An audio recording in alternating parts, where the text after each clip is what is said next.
Those words hurt. But they changed our lives forever. Hey there, grab yourself a coffee and enjoy the story.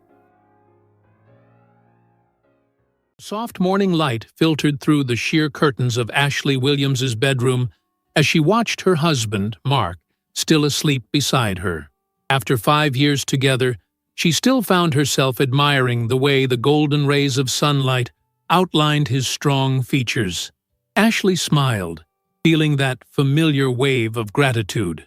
Their marriage wasn't perfect, none were, but she felt blessed to have found a man who, despite his flaws, showed commitment. She slid quietly out of bed, careful not to wake him. Mark had come home late the night before after yet another business dinner that went longer than expected. Ashley was used to these frequent absences. It was the price to pay for the growing success of his architecture firm. In their spacious, functional kitchen, she brewed coffee while mentally organizing her day.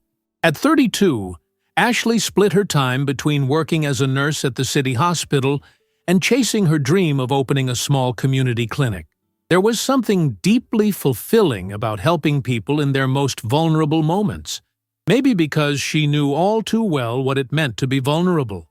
Born with a condition that affected her left leg, Ashley walked with a slight limp. During her teenage years, it had been a source of endless anxiety and bullying. Now, as an adult, she rarely thought about it, except during those moments of insecurity that crept up uninvited, like shadows of a past that never fully disappeared. "Morning!" Mark's voice came from behind her, startling her. He walked over and kissed the top of her head, a tender gesture that always made Ashley feel protected. "Making your famous waffles? I thought you'd sleep in," she replied, handing him a cup of coffee.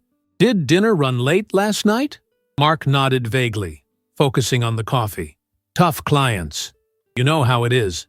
Ashley noticed something different in his tone, a subtle tension that had become more frequent in recent weeks. There was a time when Mark shared every detail of his meetings, venting about the frustrations and celebrating the wins. Now, his answers were increasingly short and evasive. "Laura called yesterday," Ashley said, switching the subject. Laura had been her best friend since college. "She and Thomas are planning an anniversary party next month and want us to go." Mark took another sip of coffee before responding. "We'll see how my schedule looks." "It's 6 weeks away, Mark. I think you can plan your schedule in advance for something important." Ashley tried to mask the frustration in her voice but failed. "Why is every one of your friends' events always important, Ashley?" Mark set his mug on the counter a bit too forcefully. "Not everyone thinks these social gatherings are as essential as you do." The comment stung more than Ashley wanted to admit. She tried to remember the last time they went out to see friends. 2 months? 3? Lately, Mark seemed to find excuses to avoid any social outing not tied to work. "Okay," she gave in, as she had been doing more and more often. "I just thought it might be nice for us to get out a little, have some fun. Lately, it feels like—" She hesitated, unsure if she should continue. "Feels like what?" His voice hardened, daring her to finish the thought. "Nothing." Ashley shook her head, knowing it wasn't the right moment for an argument. "Forget it. I'm gonna get ready for work." In the bathroom, as she brushed her teeth, Ashley stared at her reflection in the mirror. Time had been kind to her. Her big brown eyes still sparkled, and only a few fine lines had begun to show around them when she smiled. Her brown hair fell in soft waves to her shoulders, framing a face her mother always described as sweetly determined. But there was something different in her gaze, a question left unspoken, a growing restlessness she tried to ignore. Was this just a phase? All marriages had ups and downs, didn't they? As she applied light makeup, Mark's phone rang in the other room. Ashley heard his voice drop to a near whisper. Instinctively, she strained to listen, catching fragments she probably shouldn't have. "Can't talk now." "Yeah. Soon." "No. She doesn't know." Ashley's heart raced.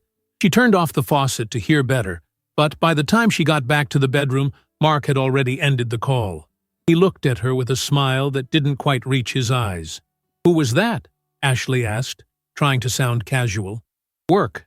There are some issues with the shopping center project, Mark answered quickly. Maybe too quickly.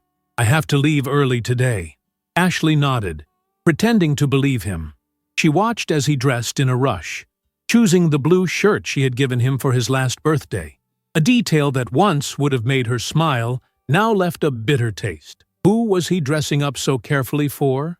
Later at the hospital, Ashley tried to focus on her patients, but her mind kept circling back to those snippets of conversation. Melissa, a co-worker, noticed her distraction during lunch. Tough day? She asked, sitting beside Ashley in the hospital cafeteria.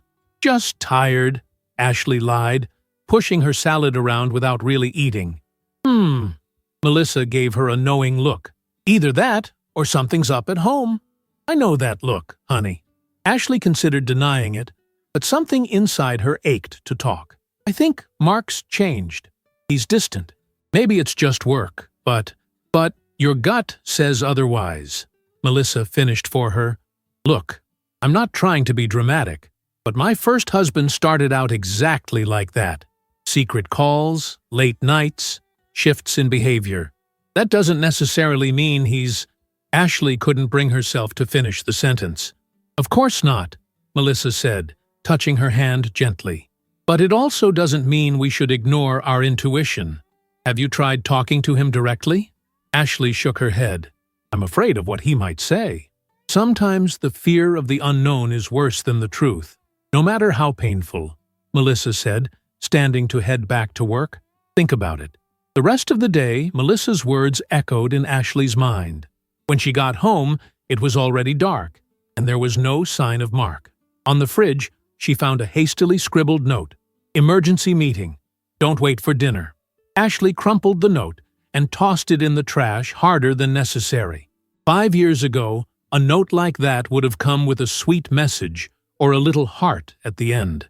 Now, it was just cold words on a scrap of paper. Determined not to spend another evening alone waiting, Ashley called Laura and accepted an invitation she had previously turned down. A dinner with old college friends. As she got ready, she sent Mark a message, letting him know where she'd be. She didn't even care when the read receipt appeared with no reply. That night, for the first time in a long while, Ashley allowed herself to laugh and enjoy the company without constantly thinking about her husband. Still, when she returned home to a dark, empty apartment, a strange feeling washed over her. Not just sadness or worry, but a growing certainty that something fundamental had shifted. What she didn't know yet was just how deep that shift would be, or how painful the truth she was about to uncover. The next morning, Ashley woke up alone again. Mark's side of the bed was untouched. He hadn't come home at all. She stared at the ceiling for a few moments, that familiar knot of anxiety tightening in her stomach. For someone used to taking care of others, it felt strange to feel so powerless in her own marriage. She picked up her phone and checked her messages. Nothing from Mark. She resisted the urge to call him, part of her afraid of what she might find out. Instead, she got up and went about her morning routine, trying to maintain a sense of normalcy on a day that felt anything but normal. As she made coffee, memories of how it all began played in her mind like an old movie. Ashley had been 27 when she met Mark at a hospital charity event. She was helping with the organization, and he was one of the invited patrons, representing his then small architecture firm. Mark had noticed her right away, a young nurse who, despite a slight limp, moved through the room with grace and determination, solving problems and making everyone around her feel welcome. By the end of the night, Mark approached her. Ashley remembered his exact first words. "I've been watching you. I've never seen someone turn work into art the way you do." The compliment caught her off guard. She wasn't used to being noticed like that. Their first date came a week later. Ashley had been nervous, unsure if a man like Mark, successful, charming, seemingly flawless, could really be interested in her. Her whole life had been shaped by her disability, from childhood treatments to high school bullying. Even as a successful, established nurse, Those old insecurities had never fully gone away. "You think about it too much," her mother, Catherine, used to say. "Most people don't even notice your walk, and if they do and care, they're not worth your time." Catherine had always been her rock, especially after Ashley's father abandoned the family when she was just 8. He couldn't handle having a daughter who wasn't perfect. Ashley had once overheard her mom say to a friend, thinking Ashley was out of earshot. Those words had sunk deep into her subconscious, planting a seed of doubt that would sprout over and over again throughout her life. Was she, somehow, not enough? As her relationship with Mark deepened, that seed sometimes sprouted at the most unexpected moments. Like when he introduced her to his polished upscale friends, and she noticed the curious looks aimed at her limp. Or when she met his mother, Eleanor, a high society woman who barely concealed her disappointment upon meeting her son's choice. "A nurse? How interesting," Eleanor had commented at their first meeting, her tone making it clear she expected far more for her only son. Despite all that, Mark always seemed genuinely in love. He defended her when necessary and made her feel special, like no one ever had. When he proposed after a year of dating, Ashley could hardly believe it. "Why me?" she asked through joyful tears, the ring sparkling on her finger. "Because you're real," Mark said, kissing her gently. "In a world full of fakes, you're absolutely genuine. That's what I love most about you." The ringing phone pulled her from her memories. She quickly answered when she saw Mark's name on the screen. "Where are you?" she asked, trying to keep her voice calm. "At the office," Mark replied, sounding tired. "We worked all night on the shopping center project, slept on the conference room couch." "We?" Ashley couldn't hide the tension in her voice. "Me and the team, Ashley," he said impatiently. "Look, I just called to let you know I'm heading straight into a meeting with the investors. Don't wait for me for lunch." "Mark, we need to talk." There was a pause on the other end. "About what? About us? About what's going on?" Another pause, longer this time. "Nothing's going on, Ashley. I'm just busy." "Are you being honest with me?" The words slipped out before she could stop them. "What are you implying?" His voice sharpened. "Nothing. Ashley took a deep breath. "I miss you. It feels like you're getting more and more distant. I'm working hard for us, Ashley. For our future." His tone softened slightly. "Look, I have to go. We'll talk later, okay?" The call ended before she could say anything else. Ashley stared at her phone, that uncomfortable feeling growing in her chest. Since when did working for our future mean pulling so far away? At the hospital, Ashley tried to stay focused on her patients, but her mind kept drifting back to Mark. During her break, she decided to call Catherine. Her mother always had a level-headed perspective, even in the toughest moments.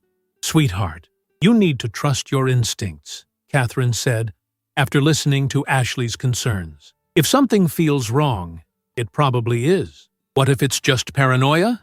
What if he really is just working hard? Then you'll have an honest conversation and clear things up," Catherine replied calmly. "But remember one thing. You deserve respect and honesty, Ashley. Don't settle for less." Her mother's words echoed through her mind for the rest of the day. When her shift ended, she made an impulsive decision. She would go to Mark's office. If he was really there, working like he said, there was no harm in a surprise visit, right? Mark's firm was housed in an imposing building of glass and steel, gleaming under the late afternoon sun. Ashley felt strangely intimidated as she stepped into the lobby. She checked in at the front desk and was told that Mark was in a meeting. "I'll wait," she said, settling into one of the sleek lobby couches. Half an hour later, the elevator doors opened, and Ashley saw Mark walking out with a woman she recognized as Veronica Patterson, one of the firm's most talented architects. The two were deep in conversation, so engrossed in each other that they didn't immediately notice Ashley. There was something about the way they stood close, the way Mark smiled, that same smile Ashley hadn't seen directed at her in months, that made her chest tighten. It wasn't just professional rapport. There was an intimacy there that was impossible to ignore. When Mark finally saw Ashley, he froze for a moment, his expression quickly shifting from surprise to discomfort. "Ashley, what are you doing here?" "I thought I'd surprise you," she replied, keeping her voice steady despite the storm inside. "Maybe we could have dinner together. It's been a while." We're in the middle of a big project," he stammered, glancing quickly at Veronica. "We were actually just about to get back to work." Veronica, looking equally uncomfortable, extended a hand. "It's nice to finally meet you. Mark talks about you a lot." "Funny," Ashley said, gripping her hand tighter than necessary. "He's never mentioned you." An awkward silence settled over the three of them until Mark cleared his throat. "Veronica, can you give us a minute?" Once alone, Mark crossed his arms defensively. "You could have called first." "Why? Is there some reason I can't visit my husband at work?" Ashley locked eyes with him, daring him to lie. "That's not it. It's just, I'm busy, like I told you." He ran a hand through his hair, an anxious tic Ashley knew all too well. "This isn't a good time." "And when is a good time, Mark? Because lately, it seems like there's never a good time for us." An employee passed by, glancing curiously at the couple. Mark gently took Ashley's arm and led her to a more private corner. "Let's not do this here," he whispered, clearly irritated. "Do what? Talk? Because that's what couples do, Mark. They talk." Ashley's voice wavered slightly. "Or, at least, they used to." Mark checked his watch, his impatience clear. "I have a video call in 10 minutes. Can we talk about this at home?" "If you actually go home," Ashley replied, which is becoming increasingly rare. Something shifted in Mark's expression. A flicker of guilt, maybe even fear. Whatever it was, it vanished quickly behind his practiced professional mask. "I need to get back," he said at last. "I promise I'll be home for dinner, and we'll talk." Ashley nodded, knowing that was all she'd get from him for now. As she walked out of the building, a dull ache throbbed in her chest. The image of Mark and Veronica together kept replaying in her mind, uninvited and relentless. In the taxi home, Ashley got a message from Laura inviting her to a last-minute dinner with some mutual friends. Her first instinct was to decline. Mark had promised he'd come home, but something made her hesitate. How many promises had he already broken in the past few months? "We're counting on you at 8, Laura insisted, when Ashley mentioned Mark might come home. "Bring him if he shows, but don't waste your night waiting on someone who might not." Her friend's words hit a nerve. Ashley decided she would go. She sent Mark a message letting him know where she'd be, just in case he actually came home like he said he would. As she got ready, Ashley came across an old wedding photo on the dresser. They looked so happy, so full of hope. What had changed? When had they become strangers? In that moment, staring at the photo, Ashley had no idea that in just a few hours, her life would change forever. That the most painful words she would ever hear would come from the man who had once vowed to love her always. And that the marriage she believed to be imperfect but solid would reveal a truth far more bitter than any suspicion she'd dared to entertain. The restaurant Laura had chosen was packed that Friday night. Soft lighting bathed the sophisticated space, where the murmur of conversations created a warm, inviting atmosphere. Ashley almost turned around when she arrived alone. There was something oddly intimidating about stepping into a social space without Mark by her side, as if over the past few years she had forgotten how to be just herself, not part of a couple. "Ashley! Over here!" Laura waved from a corner table, surrounded by familiar faces.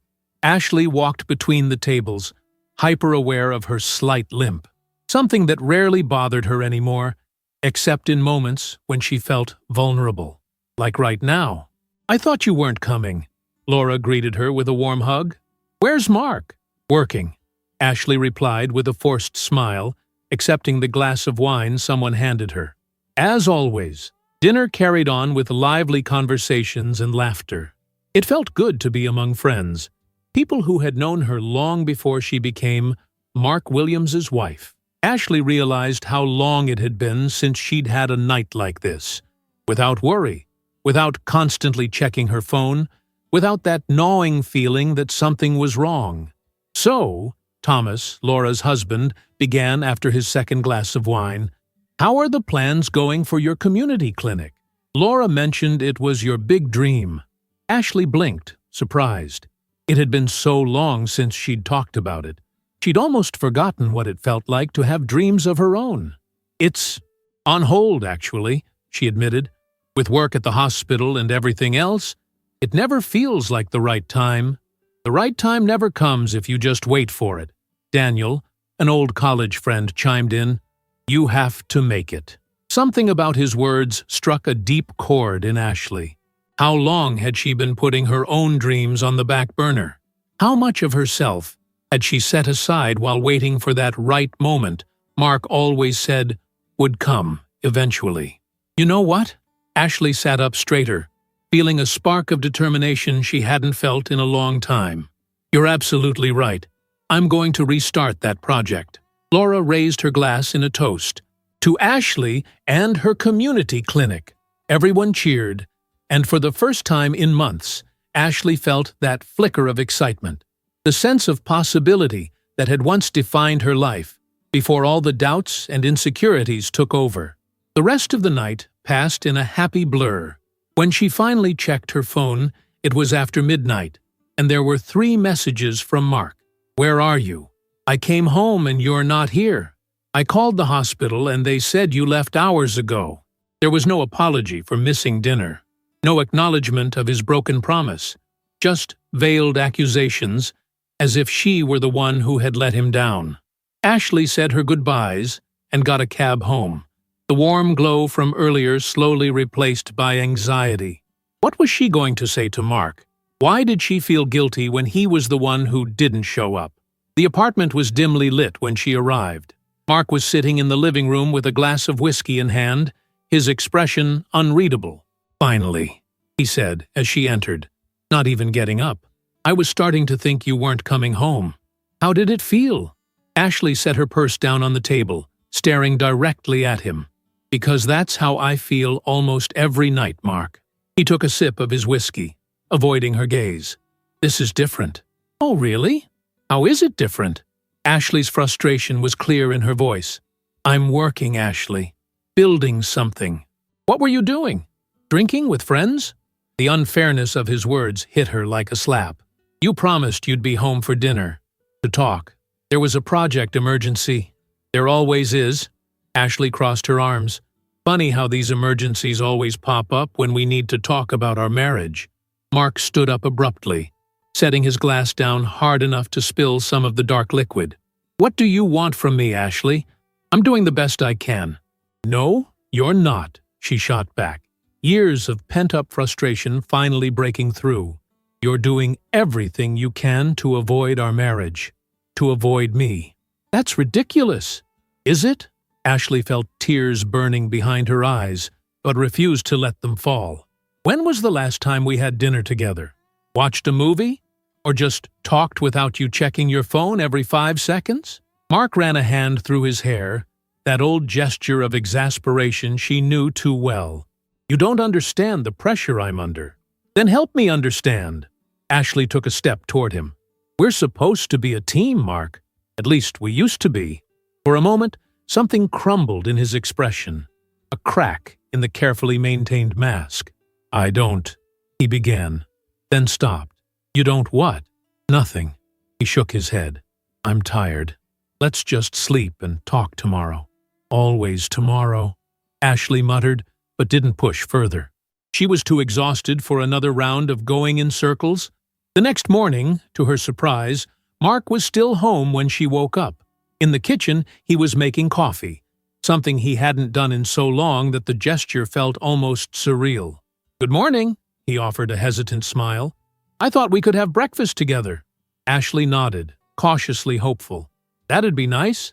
They sat at the kitchen table, a domestic scene that somehow felt extraordinary after so long. "I've been thinking," Mark began, choosing his words carefully. "You were right last night. I've been distant." "Yes, you have," Ashley agreed, watching him closely. The shopping center project is important, but he hesitated. Maybe I've let it take too much of my time. Of our time. It's more than just time, Mark, Ashley said softly. You're not just physically absent. Even when you're here, you feel miles away. Mark nodded slowly. I know, and I want to change that. He reached across the table, taking her hand. What do you think about taking some time just for us? Maybe a weekend away? Ashley felt a flicker of hope. Are you serious? Absolutely. His smile seemed genuine. We could go to that mountain lodge you've always wanted to visit. Next weekend? Why not? I'll make the arrangements today. It all sounded too good to be true, but Ashley wanted to believe. Needed to believe there was still something worth saving in their marriage. There's one more thing, Mark added, his expression softening. You mentioned that community clinic project. Why not pick it back up? I can even help with the architectural design if you want. Ashley could hardly believe what she was hearing. It was as if the old Mark had returned, the thoughtful, supportive man she'd married. I was actually thinking about it last night, she admitted with a smile. That would be amazing. Mark squeezed her hand, his eyes locking with hers. I want us to be a team again, Ashley, like we used to be. When he left for work an hour later, Ashley felt lighter than she had in months. Maybe they'd just gone through a rough patch. Maybe all her doubts and fears had been unfounded. At the hospital, Melissa noticed the change in her right away. You look different today, she said during lunch. What happened? Ashley told her about the conversation with Mark, the trip, his support for her clinic project. Melissa listened intently, her expression a mix of happiness and concern. That's wonderful, really. But? Ashley caught the slight hesitation in her voice. No, but, Melissa smiled, squeezing her hand. I'm just happy for you. Over the next few days, Ashley let herself believe her marriage was truly healing. Mark came home earlier, asked about her day, seemed genuinely interested in her plans. On Wednesday, he even brought a rough draft of how the clinic space could be laid out. This is amazing, Ashley said, studying the detailed drawing. You really thought this through. I want this to work, he said, kissing her forehead. It's important to you, so it's important to me. By Thursday, Ashley was already planning what to pack for their mountain getaway. The lodge was in a remote area, known for its stunning views and romantic setting. It was exactly what they needed. Just the two of them, away from distractions. As she folded clothes, her phone rang. It was Lauren, a co-worker who never called unless it was serious. Ashley? I'm sorry to call like this, but... Lauren hesitated. I saw something, and I don't know if I should say anything, but you're my friend and... Lauren, what is it? Ashley felt a chill. I just had lunch with my brother. We were at that new restaurant near the financial district, and... She paused painfully. I saw Mark, with a woman. Ashley's heart started to race. He works near there. It was probably a business lunch. Ashley? Lauren's voice was gentle, but firm. It wasn't a business lunch. It was personal. They were holding hands across the table, and when they left, he kissed her. It wasn't just a friendly kiss. The world seemed to slow down, every word landing like a blow. Are you sure it was him? 100%. I'm so sorry, Ashley. Really? When the call ended, Ashley stood frozen, trying to process what she'd just heard. Part of her wanted to deny it, find a rational explanation. But another part, the one that had been sensing the shift, feeling the growing distance, knew she was finally facing the truth she'd tried so hard to avoid. Her hands trembled as she grabbed her car keys. She couldn't just sit there wondering. She had to see for herself. The restaurant Lauren mentioned wasn't far. Ashley parked across the street, her eyes scanning the entrance, still hoping it was all a terrible mistake. Then she saw them. Mark and Veronica. Not just some colleague, the woman from the office. They weren't holding hands now, but the closeness between them was obvious even from a distance. The way he leaned in to say something in her ear, how she laughed in response, it was all too familiar. The same gestures he once reserved for Ashley. When they stopped near Mark's car, and he gently touched Veronica's face with unmistakable tenderness, any remaining hope Ashley had evaporated. She cried the whole way home. Not quiet tears, but deep, wrenching sobs that came from a place she didn't even know existed. Years of love, trust, and shared dreams shattered. At home, she stared at the half-packed bags for their weekend trip, now a cruel reminder of the false hope she'd clung to. With one motion, she swept everything to the floor. When Mark arrived that night, Ashley was sitting in the darkened living room, a small lamp casting a soft glow over her face. "Ash, why are you sitting in the dark?" he asked, flicking on the lights, then froze when he saw her expression. "What happened? How was lunch today?" The question sounded harmless, but it made Mark tense immediately. It was normal, just a client meeting. The ease with which the lie left his mouth broke something inside her. "It's amazing," she said, her voice eerily calm, "how easily you lie. You don't even hesitate." "What are you talking about?" "I saw you, Mark." Ashley stood, facing him directly. "At the restaurant, with Veronica." His face went pale, then quickly recovered. "It was a business lunch, Ashley. Don't be paranoid." "No." She shook her head, a strange clarity settling over her. "No more lies. No more making me question what I see and feel. I saw the way you touched her. I saw the way you looked at her." Mark hesitated, clearly weighing whether to keep lying. Finally, his shoulders slumped. "You weren't supposed to find out like this." "Oh, really? And how was I supposed to find out my husband is cheating on me?" He didn't answer right away, rubbing his face in a gesture of defeat. "It's complicated, Ashley." "Then explain it. I want to understand how everything we built together came to mean so little to you." His expression hardened. Something changed in his eyes. "Care mesmo saber, Ashley?" Mark's voice sounded oddly distant, almost cold. "Do you really want the truth?" Something in the way he said it made Ashley hesitate, as if she were standing at the edge of a cliff, but she'd come too far to turn back now. "Yes, I want the truth, all of it." Mark walked over to the bar, poured himself a generous shot of whiskey, downed it in one go, and then looked back at her. "I never loved you the way you deserved," he said at last, the words slicing through the air between them. "I tried, Ashley. I swear I did." Ashley felt like the ground had vanished beneath her. "What are you saying?" "I'm saying that—" Mark took a deep breath, like he was summoning the last of his courage. "I married you out of pity, Ashley, because you were different, special. I thought being with someone like you would make me a better man." Each word stabbed at her chest like a sharpened blade. Ashley stood speechless, unable to process what she was hearing. "Out of pity?" she finally managed to say, her voice nearly unrecognizable.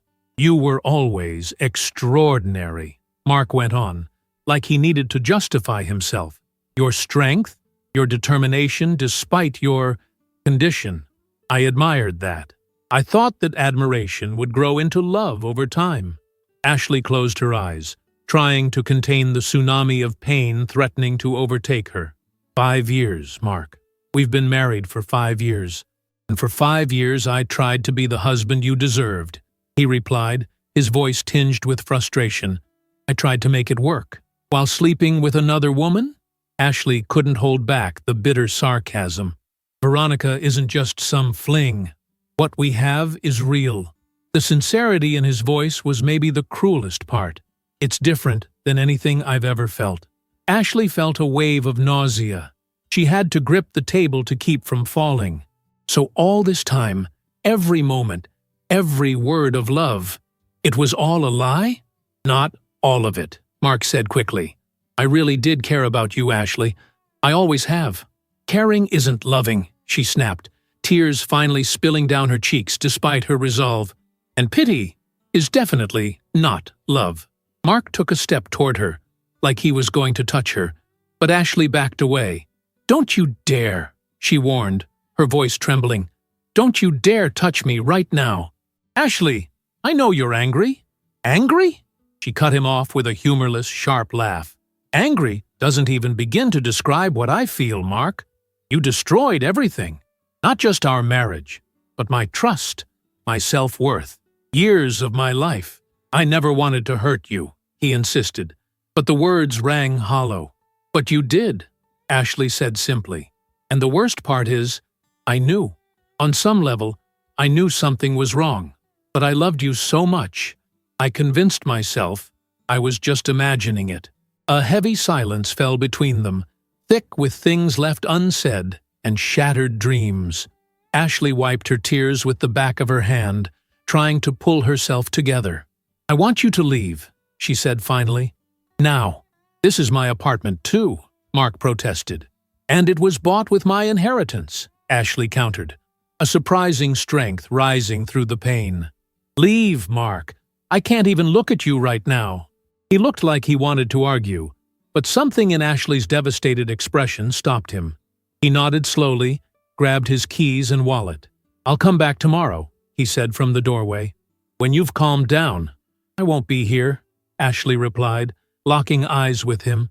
It's over, Mark. For real.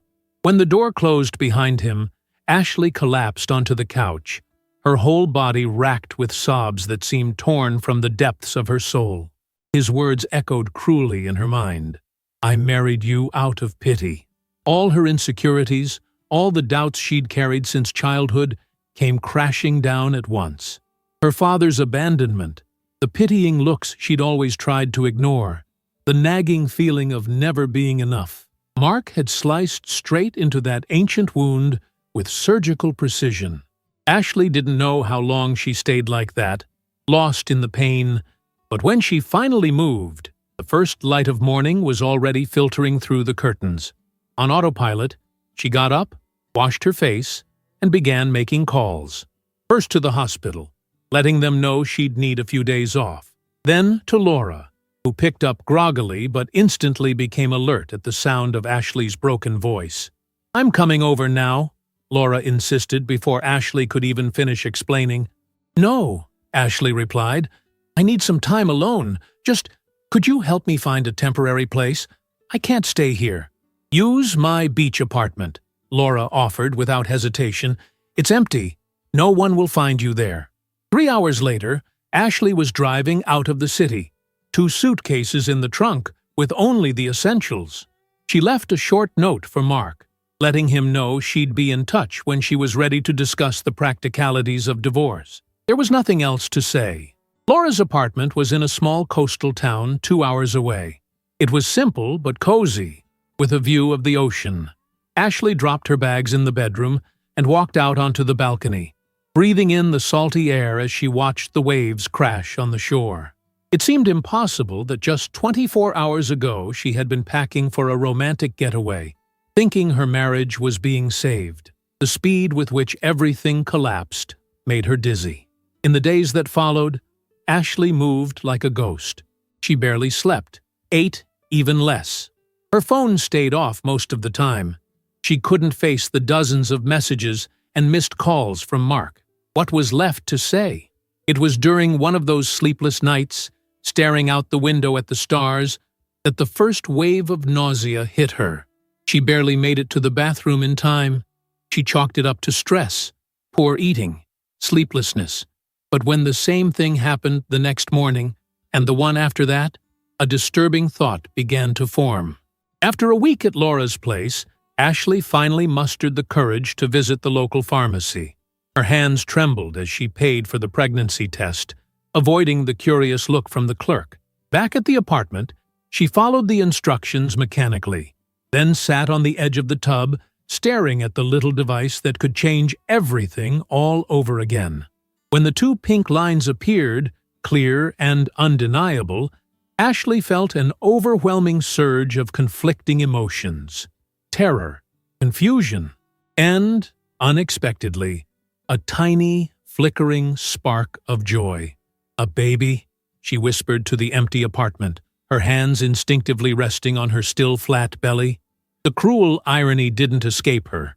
Just when she thought her situation couldn't be more complicated, she found out she was carrying a child by the man who had admitted to marrying her out of pity. That night, for the first time since discovering Mark's betrayal, Ashley cried not just for herself, but for the innocent life growing inside her. What kind of beginning was this? What kind of family would this child have? 2 weeks later, Ashley finally turned her phone on to make some necessary calls. Dozens of messages and missed calls from Mark flooded the screen, each one more desperate than the last. "Ashley, please call me. We need to talk. That's not what I meant. I'm sorry. More than I can say." The last was an email, sent the night before. "Ashley, I don't know if you'll read this, but I have to try." What I said was unforgivable. I was angry, cornered, and I said things that weren't true. I didn't marry you out of pity. That was a cruel lie said in the heat of the moment. The truth is more complicated. I married you because you inspired me. You made me want to be better. But over time, I realized I wasn't the man you deserved, and instead of facing my own inadequacies, I looked for validation somewhere else. It was cowardice, plain and simple. What happened with Veronica was wrong. I ended it, not because you found out, but because I finally saw how deeply I hurt the most important person in my life. Please give me a chance to fix this. I'm not asking for forgiveness. I know I don't deserve it. I just ask for the chance to prove I can change, that we can rebuild something new from the ashes I created. I'll be waiting for you, for as long as it takes. Mark Ashley read the email 3 times, every word triggering a fresh wave of pain. It was just like Mark, eloquent, persuasive, seemingly sincere. At another time, it might have been enough to crack her resolve. But now, with a new life growing inside her, Ashley knew she had to be stronger than ever. She couldn't make decisions based on emotion alone. There was far more at stake. With trembling hands, she finally made the call she'd been putting off. "Dr. Peterson, this is Ashley Williams. I need to schedule an appointment as soon as possible." 2 days later, Ashley sat in Dr. James Peterson's office, an obstetrician recommended by Laura.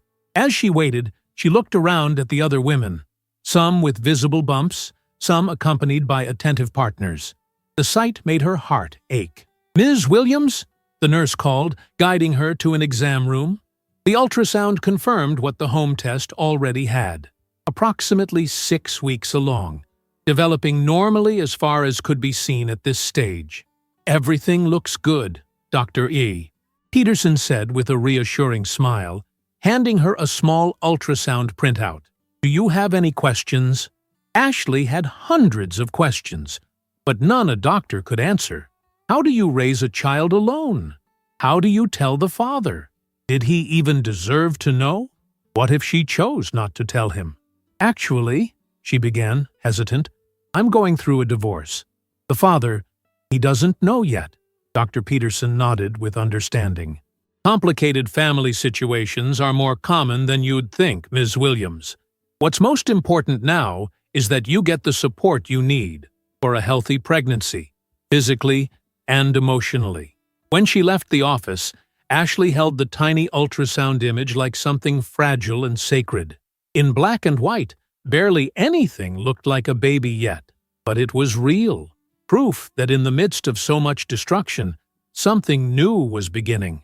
3 days later, Ashley finally found the courage to call her mother. Catherine answered on the second ring, her voice immediately full of worry.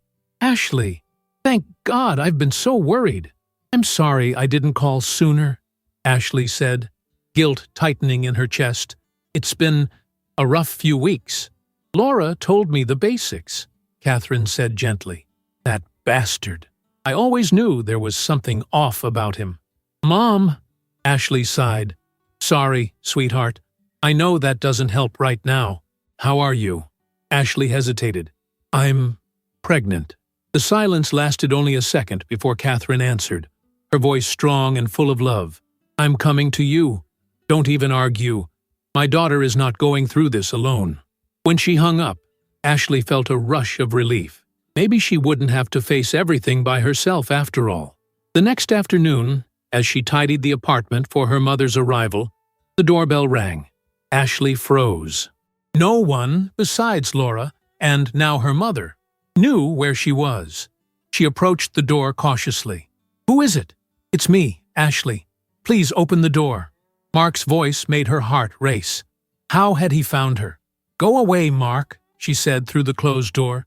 "I have nothing to say to you." "Laura told me where you were," he admitted.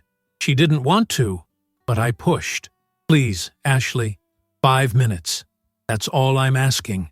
Ashley closed her eyes, taking a deep breath. Maybe it was better to face this now, to get it over with. With shaking hands, she unlocked the door. Mark looked terrible. Deep circles under his eyes, unshaven, rumpled clothes. Nothing like the polished, confident executive she once knew.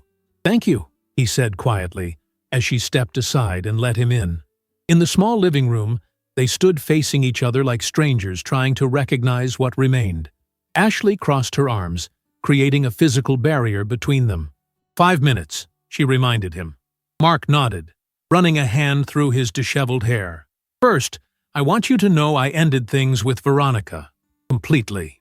"It doesn't matter to me," Ashley replied coldly. "Our marriage ended the moment you said you married me out of pity." "It wasn't true," Mark insisted, taking a step toward her. "I was angry. I felt cornered.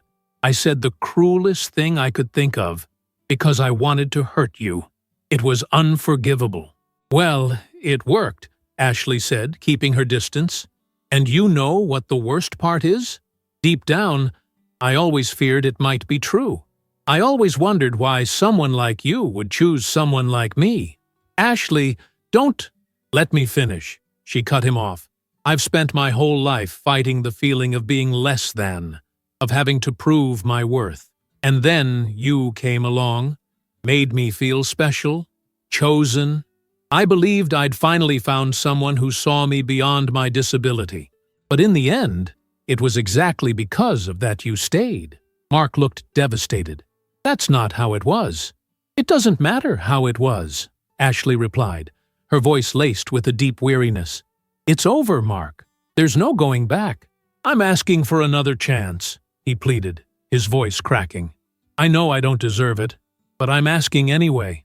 We can start over, go to therapy, anything." Ashley shook her head slowly. "You can't rebuild something that was based on a lie. And even if we could, I don't know if I could ever look at you again without hearing those words." Mark lowered his head, defeated. That's when he noticed the small envelope on the coffee table, the logo from a medical clinic clearly visible. His eyes met Ashley's, a silent question hanging in the air. "Are you sick?" he asked, genuine concern in his voice. For a moment, Ashley considered lying, saying it was just a routine checkup. It would have been easier.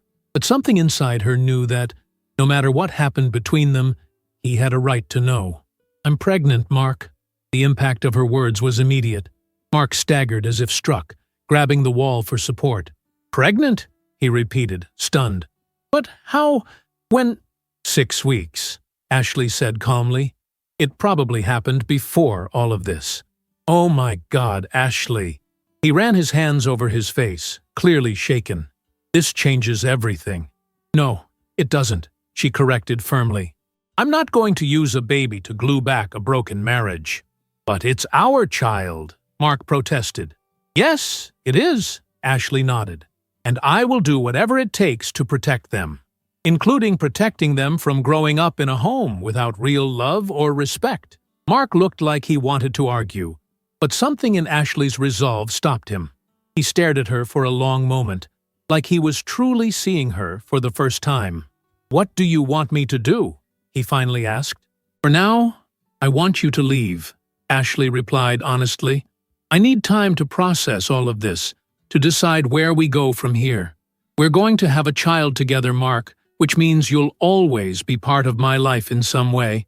But what that looks like, I don't know yet." Mark nodded slowly, accepting the truth. As he reached the door, he turned one last time. "I really did love you, Ashley. Maybe not the way you deserved, but I did. And I'm going to love this baby, no matter what happens between us." Ashley didn't reply. When the door closed behind him, she placed her hands over her still flat belly, feeling a strength rise inside her, steady, unshakable. like nothing she'd ever felt before. "It's just us now," she whispered to the baby barely beginning to exist, "and we're going to be okay. I promise." That night, as she watched the ocean waves roll in through the window, Ashley realized she'd hit rock bottom. Betrayed, humiliated, with a baby on the way and a shattered marriage behind her. And yet, for the first time in weeks, she didn't feel hopeless. She'd reached the bottom, yes, but now there was only one way left to go: up. The small seaside apartment had become a refuge in the months that followed. With Catherine's arrival, Ashley finally found space to breathe, to begin processing everything that had happened. Her mother, pragmatic as always, brought order to the chaos with surprising efficiency. "First, you need a good lawyer," Catherine declared on the second day, while preparing ginger tea to help with Ashley's morning nausea. "Don't trust anything Mark says about amicable agreements." Ashley watched her mother move through the tiny kitchen, admiring her strength. Catherine had raised a daughter on her own, facing not only a husband who walked out, but also the challenges of raising a child with special needs, in a time with far fewer resources. If she had done it, Ashley could too. "I've already contacted Sarah Miller," Ashley replied. "Laura recommended her. We have a meeting next week." Catherine nodded approvingly. "Good. And what about work? You can't hide out forever, sweetheart." Ashley sighed, her hand resting absently on the small bump just beginning to show. At 3 months pregnant, the more intense symptoms had eased, leaving her with greater mental clarity. "I asked for a transfer to the regional hospital here," she said. "There's an opening in pediatrics. It's not exactly what I used to do, but it's a start." "And your dream of the community clinic?" Ashley gave a sad smile. "I think some dreams have to wait." "Nonsense," Catherine replied flatly, setting a steaming cup in front of her. "Dreams don't wait. They just change shape sometimes." The meeting with Sarah Miller, a well-known divorce attorney known for her firm but fair approach, was eye-opening. In her sleek office overlooking the city center, Sarah laid out Ashley's options with ruthless clarity. "Mark has considerable assets," she explained, reviewing the documents Ashley brought. "But the apartment was primarily purchased with your inheritance, which gives us a strong negotiating position." "I don't want anything from him," Ashley insisted.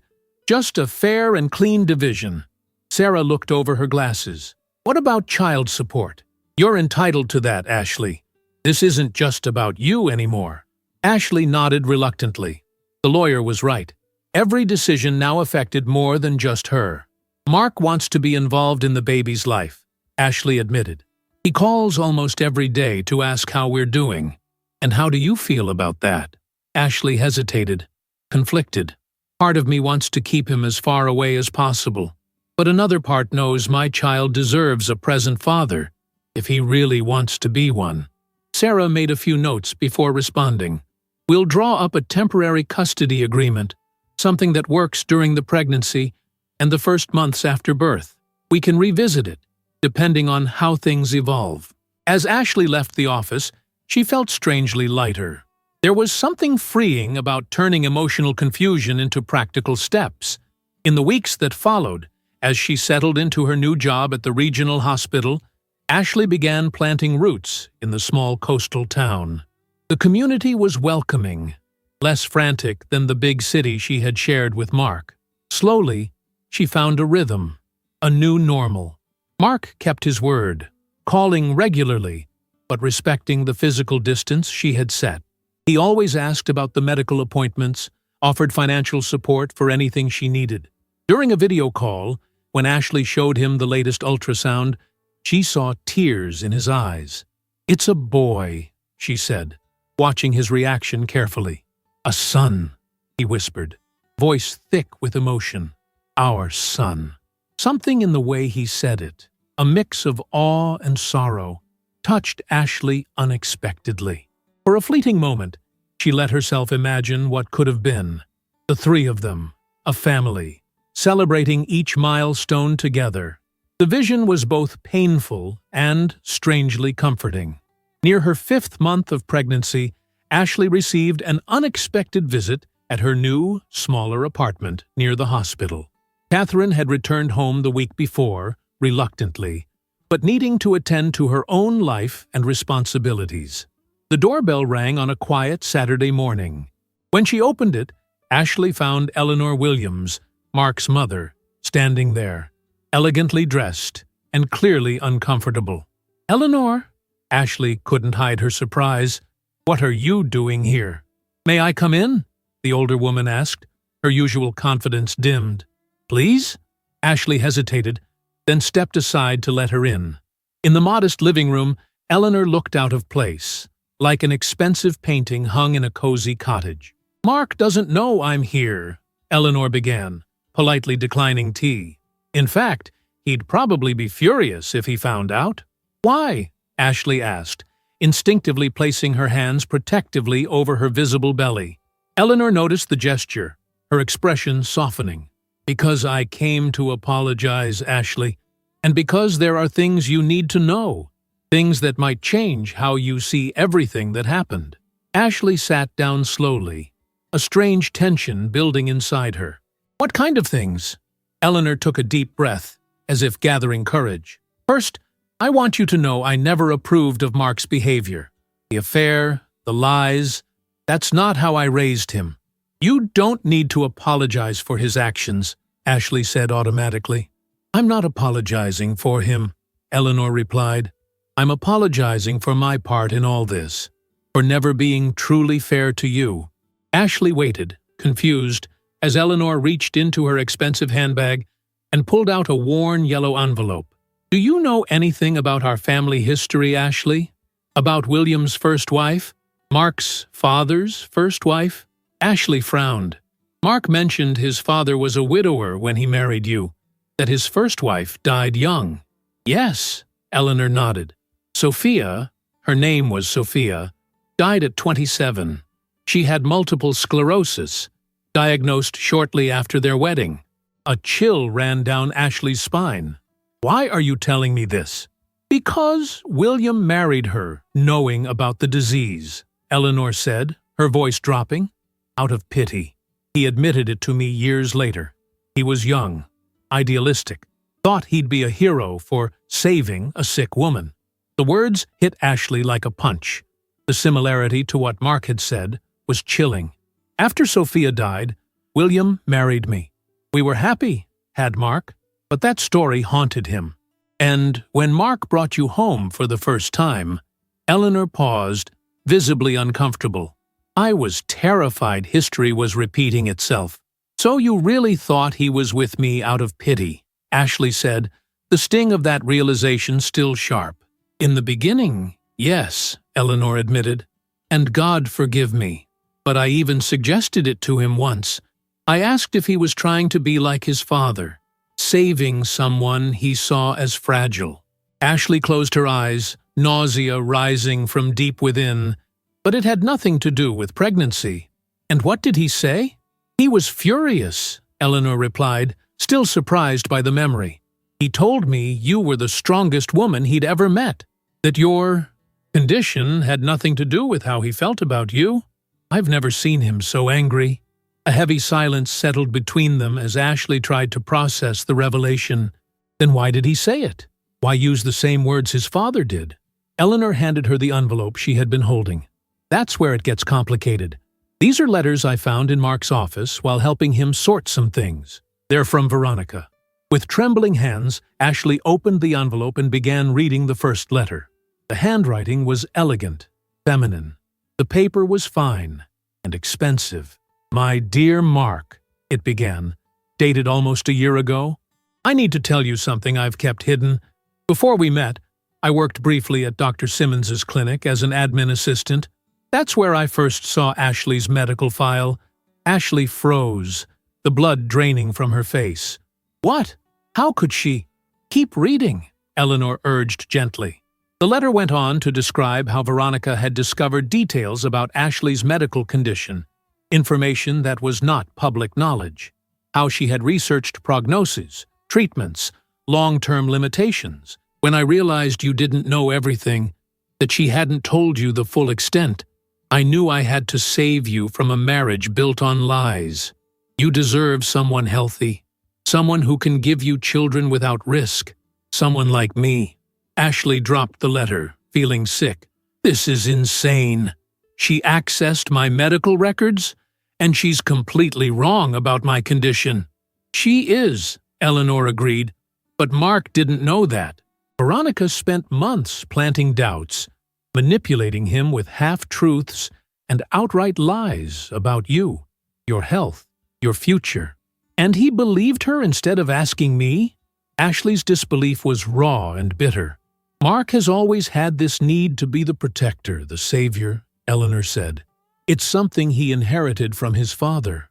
Veronica exploited that perfectly, making him think he was protecting you by not confronting you." Ashley flipped through the other letters, each revealing more of Veronica's manipulation. How she had implied Ashley's condition would deteriorate drastically. How she suggested Ashley had intentionally hidden the truth. How she positioned herself as the solution to every imagined problem. Why didn't Mark ever show me this? Why didn't he just ask me?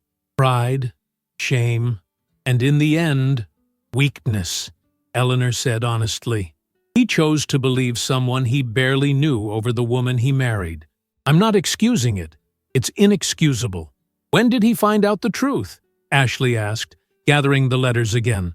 About a month ago, he confronted Veronica about inconsistencies, and she finally confessed. Ashley shook her head, overwhelmed. Then why didn't he tell me? Why say he married me out of pity if it wasn't true? Because at the time, he believed it was, Eleanor said gently. Veronica twisted things so thoroughly that Mark began to question everything, even his own motives. And when you confronted him, he was so consumed by guilt and confusion, he said the most destructive thing possible. He repeated the one thing he always despised about his father. Ashley stood abruptly, needing to move, to breathe. Why are you telling me all this now? What do you expect me to do with this information? Eleanor rose too, her gaze surprisingly soft. I don't expect anything. You have every right to move forward with the divorce, to never forgive him. I just thought you deserved the full truth before making any final decisions. When Eleanor left, Ashley remained frozen. The letters spread out around her like the scattered pieces of a morbid puzzle that finally fit together. For hours, she sat that way, rereading fragments, connecting dots, re-examining memories in light of this unsettling new truth. That night, with the moon high in the sky, Ashley finally picked up the phone and made the call she'd been avoiding since Eleanor's visit. "Ashley?" Mark's voice came instantly alert, despite the late hour. "Is everything okay? Is the baby—" "Your mother came to see me today." She cut him off, her voice calm, measured. "She brought the letters, Mark. Veronica's letters." The silence on the other end was deafening. "Why didn't you tell me?" Ashley asked. "Why did you let me believe the lie? That you married me out of pity?" His voice faltered. "How could I tell you? How could I admit I was so weak, so easily manipulated? That I betrayed you based on lies I could have uncovered if I'd just had the courage to ask? You should have trusted me," Ashley said, the tears she'd sworn not to cry spilling anyway. "You should have talked to me." "I know," he whispered, "and I'll regret it for the rest of my life." The baby moved just then, a small, insistent kick, reminding Ashley of the life growing inside her, of the weight of all she now carried, and of the impossible choices ahead. "This doesn't change what happened, Mark," she said at last.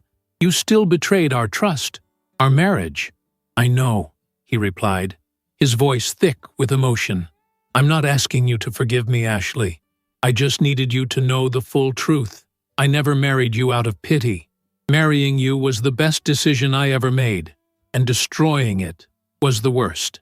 Ashley closed her eyes, silent tears streaming down her cheeks. "I need time, Mark.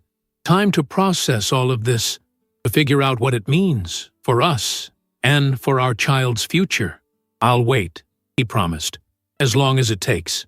After she ended the call, Ashley placed her hands on her belly, feeling the baby's gentle movements. The truth had finally come to light, not the one she expected, but something far more complicated and unsettling. A web of lies, manipulation, and weakness had shattered what they once had, but it had also revealed who they truly were. As she gazed out at the sea through the window, Ashley realized she stood at a crossroads. The past couldn't be changed, but the future was still unwritten, and for the first time in months, she wasn't sure which path she would choose. Days had turned into weeks, and weeks into months. Summer had given way to fall, bringing cooler winds and the promise of change. Now, 7 months pregnant, Ashley had transformed the small seaside apartment into a true home. Not just a temporary refuge, but a place where she could truly start over. Her routine at the regional hospital had become familiar and comforting. As a pediatric nurse, Ashley found deep satisfaction in caring for children, especially knowing she would soon have her own son in her arms. Her colleagues, once just friendly faces, had gradually become real friends, a support network she hadn't expected to find. "Have you made a decision about his invitation?" asked Jennifer, a colleague who had grown particularly close, as they ate lunch together in the hospital cafeteria. Ashley sighed, pushing her salad around her plate. Mark's request to be present at the birth had been hanging over her for weeks. "I still don't know, Jen. On one hand, he's the baby's father and has a right to be there. On the other, he shattered your heart into pieces," Jennifer finished bluntly. "No one would blame you for saying no." Ashley gave a sad smile. She had shared a simplified version of the events with Jennifer, just enough for her friend to grasp the complexity of it all, without revealing every painful detail. "The thing is, it's not just about me anymore, or about what he did," Ashley said, her hand resting on her growing belly. "It's about what's best for Thomas, in the long run."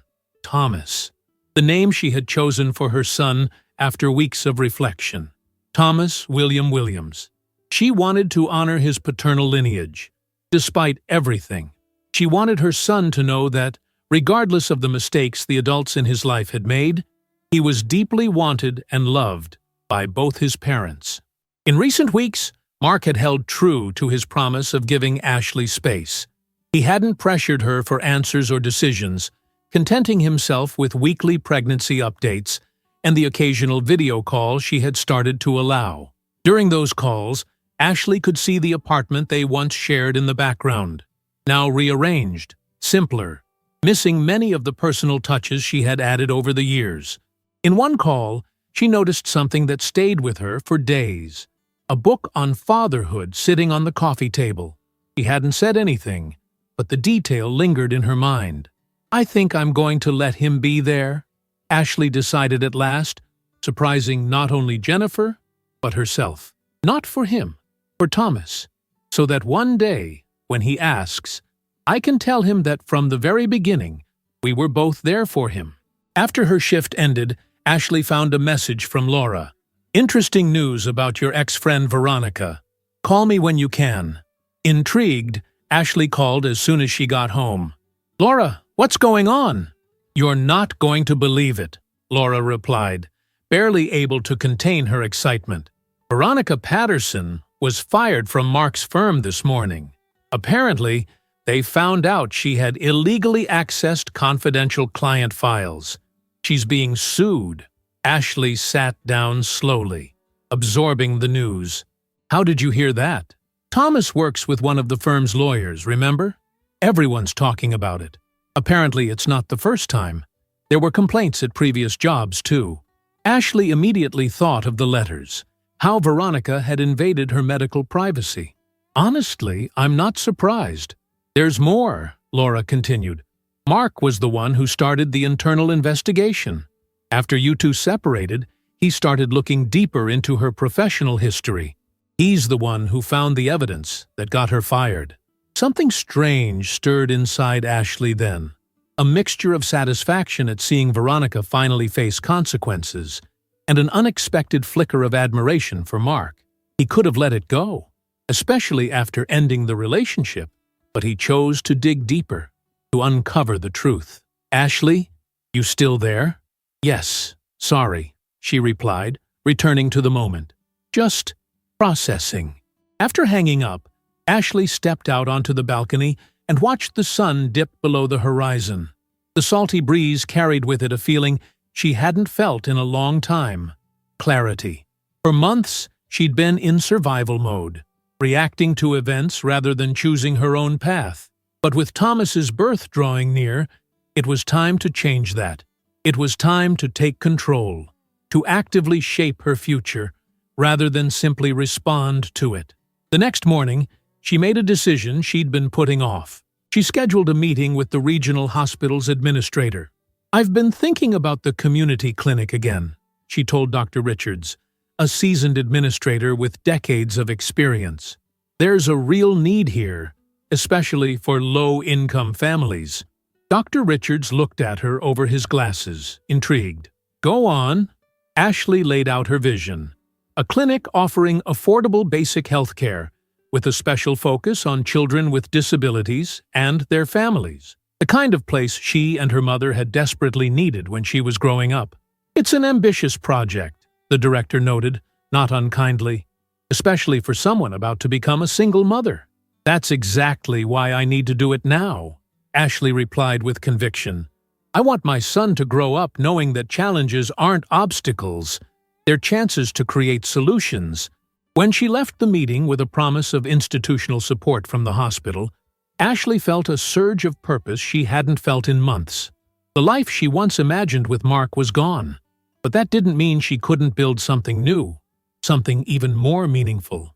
That afternoon, she received an unexpected call. Eleanor Williams. "Ashley, I'm sorry to bother you." Eleanor's voice sounded uncharacteristically hesitant. "But I heard you're allowing Mark to be present for Thomas's birth." "Yes," Ashley confirmed. "He has that right." "Thank you," Eleanor replied sincerely. "And I was wondering, would you allow me to visit at the hospital afterward?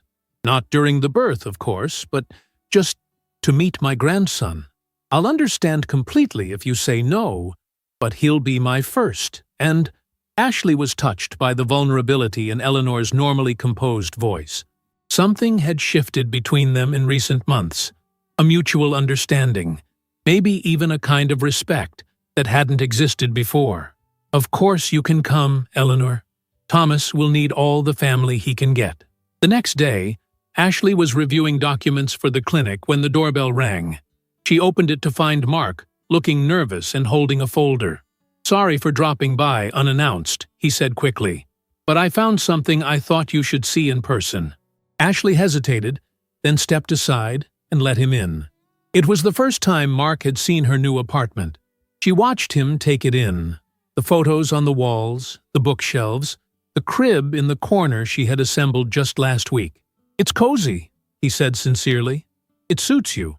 "Thanks," Ashley replied, keeping a respectful distance. "What did you want to show me?"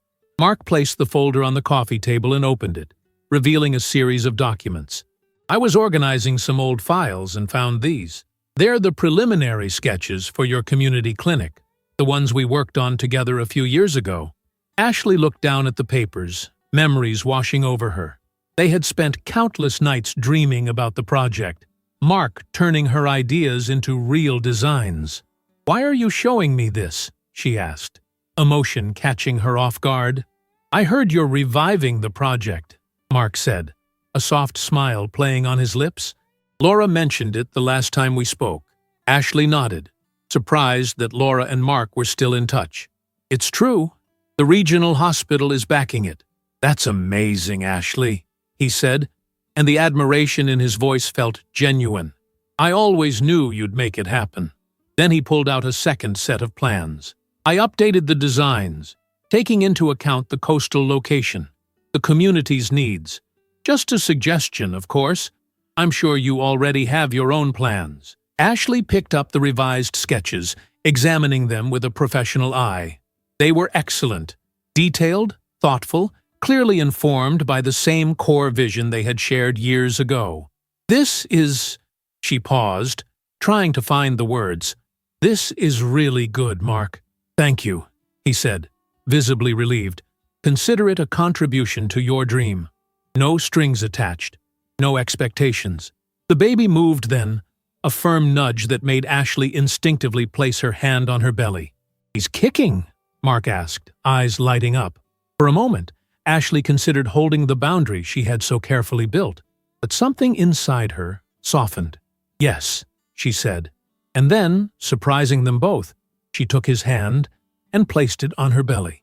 "Right here." "Wait a second." When Thomas kicked again, Mark's face lit up with wonder.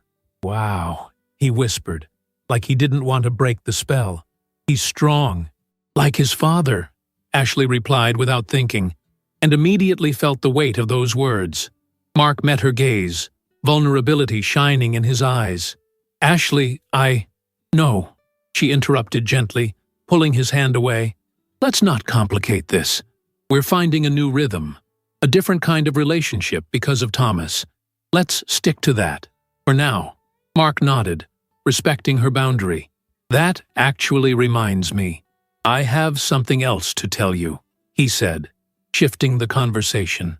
"I bought a house here in town." Ashley blinked. "You're moving here?" "I already have," he confirmed. "I couldn't keep living hours away from my son. I've opened a satellite office for the firm. Eleanor's considering relocating too, though she's still on the fence." "That's unexpected," Ashley admitted, feeling a bit unsteady from the news. "I know it might seem sudden," Mark said, "but I promise I'm not trying to pressure you or invade your space. I just want to be here, to be the father Thomas deserves." Ashley looked at him, still the man she once loved, but also someone new, someone quieter, more reflective, someone who had confronted his failures and was trying, genuinely, to be better. "There's a room for him in the house," Mark added, "for when he's old enough to visit, if you're comfortable with that." There was a time when Ashley would have seen that as manipulation. Now, she just saw a father trying to do right by his child. "Thanks for telling me," she said, "and thank you for the clinic sketches. They'll really help." As Mark turned to leave, he paused at the door. "Ashley, I know it might not mean much now, but I'm proud of you, of how you've handled all this, of how you've moved forward. You've always been the strongest person I've ever known." The words hit her like a distant echo, the same ones Eleanor had said he once used to defend her. After he left, Ashley sat looking at the clinic plans, a slow smile forming on her lips. It wasn't revenge she had been seeking, she realized. It was redemption. It was creating something meaningful from what had been broken. It was proving to herself, to Mark, and most of all, to baby Thomas, that endings don't define entire stories, that sometimes, from the hardest falls, the most extraordinary flights are born. That night, sitting on the balcony watching the ocean, Ashley felt a peace she hadn't known in months. The road ahead was still uncertain, still filled with challenges, but for the first time, she truly felt ready to face it. Not as a victim, not merely as a survivor, but as the architect of her own future. "We're almost there, little one," she whispered to her belly, feeling Thomas stir in response, "and whatever the future holds, we'll face it together, with strength, with purpose, with hope." Winter had settled over the small coastal town when the first signs of labor began. Ashley was at the community clinic, now nearly a reality, putting finishing touches on some administrative paperwork when the first contraction hit. It was 2 weeks ahead of schedule, but Dr. Peterson had warned her that first babies often arrived early. "I need to get to the hospital," she told Jennifer, who was helping organize the clinic's files. "I think Thomas is on his way." The calm with which she spoke those words surprised even herself. For 9 months, she had prepared for this moment, not just physically, but emotionally. She was ready. On the way to the hospital, Jennifer called Mark as they had agreed. By the time they arrived, he was already there, pale with anxiety, but determined to stay composed and support Ashley. "You came," Ashley said, trying to breathe through the contraction that tightened every inch of her body. "I promised," Mark replied simply, walking beside the wheelchair that carried her to the delivery room. The next several hours were a whirlwind of pain, exhaustion, and fierce determination unlike anything Ashley had ever experienced. At times, the discomfort was so overwhelming she thought she couldn't go on. But then she would look over at Mark, who, though clearly terrified, never left her side, offering gentle encouragement, holding her hand, honoring every boundary she set. "You're amazing," he whispered during a rare calm between contractions. "So strong." When the time finally came, Ashley drew on reserves of strength she didn't know she had. With one last powerful push, Thomas William Williams entered the world. Tiny, loud, and perfectly healthy. "He's a beautiful boy," the nurse said, placing the newborn on Ashley's chest. The world seemed to slow in that instant. Ashley looked down at the little life she had carried for 9 months, his swollen eyes still closed, his red face scrunched, his tiny fingers grasping at the air, and felt an overwhelming love, greater than anything she had ever known. "Hi, Thomas," she whispered, tears sliding down her cheeks. "We've been waiting for you." When she looked up, Mark was beside her, crying silently as he stared at their son. "He's perfect," Mark said, his voice thick with emotion, "just like his mom." In the days that followed, as Ashley recovered in the hospital, she was surrounded by a steady stream of visitors. Catherine arrived on the first available flight, overflowing with pride and joy at meeting her grandson. Eleanor came bearing carefully chosen gifts and an uncharacteristically soft expression as she cradled Thomas for the first time. Laura, Jennifer, and other friends filled the room with flowers, cards, and promises of support once she returned home. But it was the quiet moments, after the guests had left, that moved her the most. Watching Thomas sleep, marveling at every tiny expression, breathing in his newborn scent, it was like discovering the world all over again. A week later, when Ashley returned home with Thomas, she was surprised to find the apartment transformed. The fridge was stocked, baby supplies neatly arranged, and a new cozy rocker set up beside the crib. "Team effort," Laura explained when asked. "Everyone pitched in. Mark coordinated it all but respected your space. He never entered, just made sure it was done." The first months of motherhood were exhausting but deeply rewarding. Thomas was a relatively calm baby, temperamentally more like Ashley, with Mark's unmistakable eyes. Every milestone, his first smile, his first laugh, his first roll, was documented and celebrated. Mark remained present in a consistent, respectful way. At first, he visited only during agreed-upon times, always bringing something useful or offering practical help instead of flashy gifts. Over time, Ashley began to relax the boundaries, welcoming more spontaneous visits, appreciating the second pair of hands during sleepless nights, or when Thomas had a mild fever. The community clinic officially opened when Thomas turned 4 months old. It was a sunny spring day, marked by a small ceremony attended by local supporters, healthcare professionals, and community members. Ashley, holding Thomas in her arms, cut the red ribbon at the clinic's entrance to enthusiastic applause. "The Coastal Community Clinic is officially open," she announced, filled with a wave of accomplishment as she looked around at her dream made real. Mark stood among the crowd, discreet but unmistakably proud. The designs he had once sketched had become real walls, rooms, and hallways, all tailored for families facing challenges like those Ashley had known growing up. When Thomas turned 6 months, Ashley began allowing him to spend time at Mark's seaside house. At first, she accompanied him. The home was modest but warm, with a room specially decorated for Thomas, full of educational toys and children's books. "You're really making this work," Catherine said during a regular visit, "creating a healthy environment for Thomas, despite everything." "We're trying," Ashley replied, watching through the window as Mark pushed Thomas's stroller along the beach. "He's really trying to be a good father." "And the two of you?" Catherine asked gently. "Have you forgiven each other?" Ashley thought for a long moment. Forgiveness is a process, she said at last. Some days are easier than others. On Thomas's first birthday, they held a small celebration in Mark's backyard. It was a quiet afternoon with only close family and a few dear friends. Thomas, now taking wobbly first steps, was the center of attention, charming everyone with his four-tooth grin and infectious laugh, as she watched him try to blow out his candle, with considerable help from Mark. Ashley felt a strange fullness in her heart. It wasn't the life she had planned, certainly not the path she would have chosen, but there was undeniable beauty in what they had built from the wreckage. Later, with most of the guests gone and Thomas finally asleep, Ashley joined Mark on the porch, where he was quietly watching the waves. "It was a good day," she said, standing beside him. "Thomas looked really happy." "Because of you," Mark replied.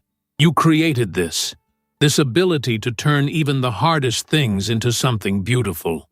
They stood in silence, the sound of the ocean filling the space between them. "I have something for you," Mark said eventually, pulling an envelope from his pocket. "It's a birthday gift for Thomas, but in a way, it's also for you." Ashley opened it and found legal documents. As she read through them, her eyes widened. She hesitated, unsure she'd read it right. "You're transferring half of your firm into a trust in Thomas's name?" Mark nodded. "And not just that. 20% of the company's annual profits will permanently go toward supporting the community clinic, so it can stay open no matter what happens with funding." Ashley clutched the papers, understanding what they meant. "Why?" "Because I want our son to grow up knowing his father acknowledged his mistakes and tried to make them right," Mark said honestly. "And because your work with the clinic is too important to depend on unstable grants or donations." Overcome with emotion, Ashley didn't speak. Instead, she reached out and briefly touched Mark's hand, for the first time in over a year, without Thomas between them. "Thank you," she said finally.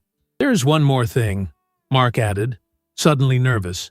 "Something I need to tell you before you hear it from someone else."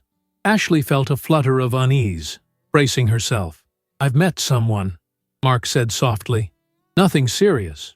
We're just talking. But I thought you should know." Ashley processed the news, surprised by the complexity of emotions it stirred.